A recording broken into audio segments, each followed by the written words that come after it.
Hey guys, I want to make a quick video about the greatest style ever, peekaboo. Just kidding, the Philly shell.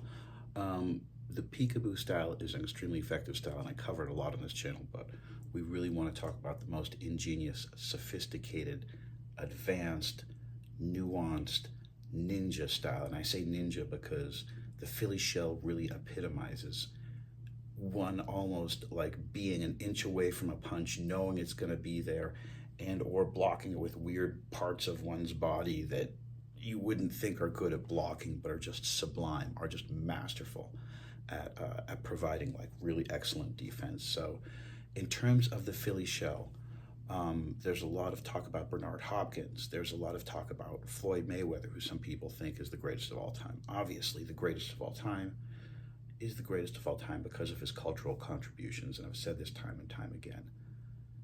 The Vietnamese, the Viet Cong aren't my enemy. The U.S. government is my enemy.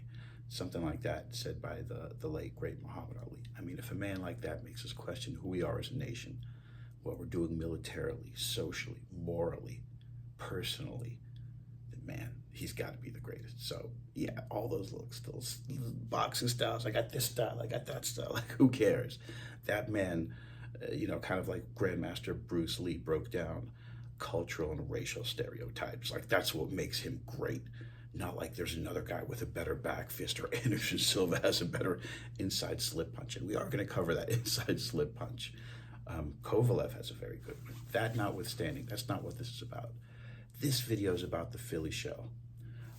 Not the Floyd Mayweather version, which is a very unique version because he can get very aggressive. He used to be very aggressive until a point in his career where he took damage and decided he was going to be very defensive.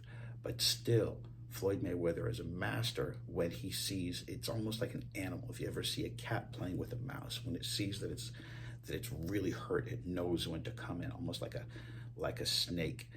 And that snake metaphor is perfect because Floyd Mayweather really does have that tripwire, and Bernard Hopkins had it too, and so did James Toney. That right hand that just came like bang, like a tripwire, which was really great off that Philly shell shoulder roll.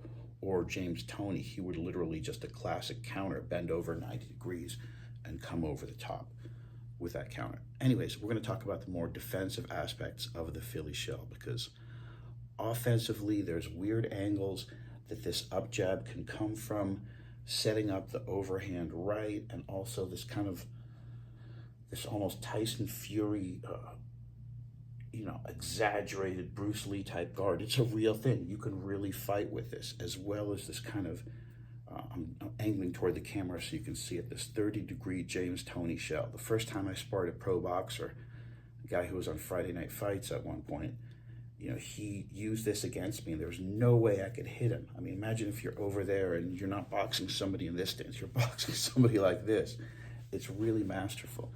And James Toney, unlike Floyd Mayweather, not only uses this, I mean, he will literally use it on the inside. And I don't recommend using the Philly shell on the inside, but James Toney created a style where he could actually use it on the inside. So on the outside or in mid-range, which is where you're supposed to use this Philly shell, first of all, it's almost like Kung Fu. You got to be good at blocking strong with the hands. I like hitting hard. That's nothing I can teach in a video. That's something I have to teach you, or somebody who can and has done it in person has to teach you in person. I'm sorry, it is what it is.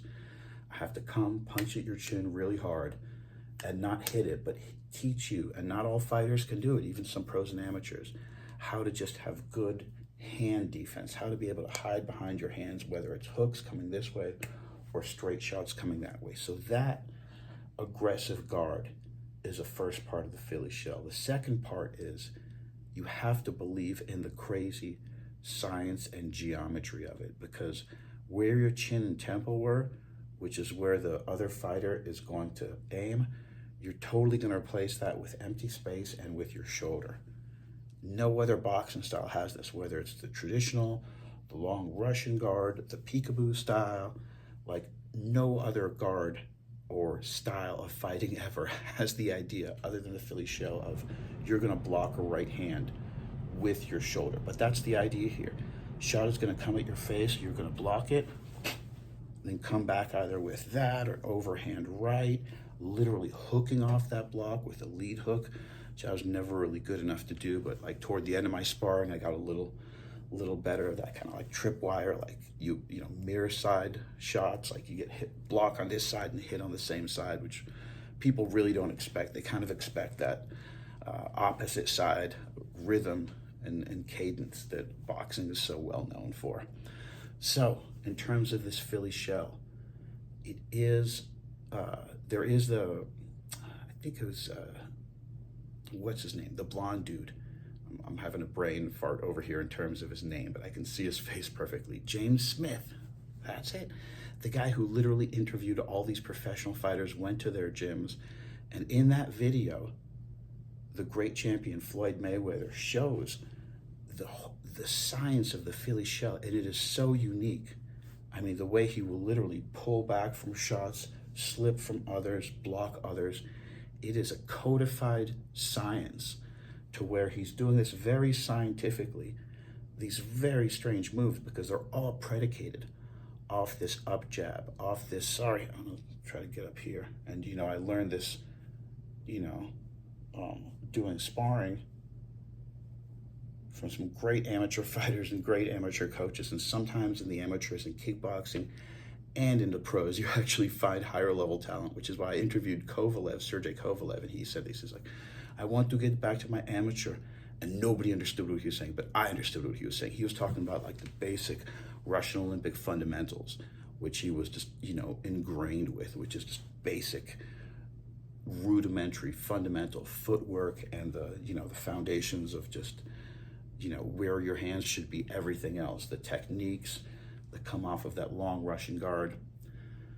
That notwithstanding, getting back to all this, yeah, great amateur coach taught me this up jab, which is literally your hand is swinging in front of your waist, back fisting, hooking, coming from all these three different angles, namely the back fist, the straight, and the hook, all coming from your waist and returning to your waist, blocking with the shoulders. It almost looks like you're not fighting. It doesn't look like this, but you're totally fighting, and you're getting the other fighter, and he doesn't even see those shots coming.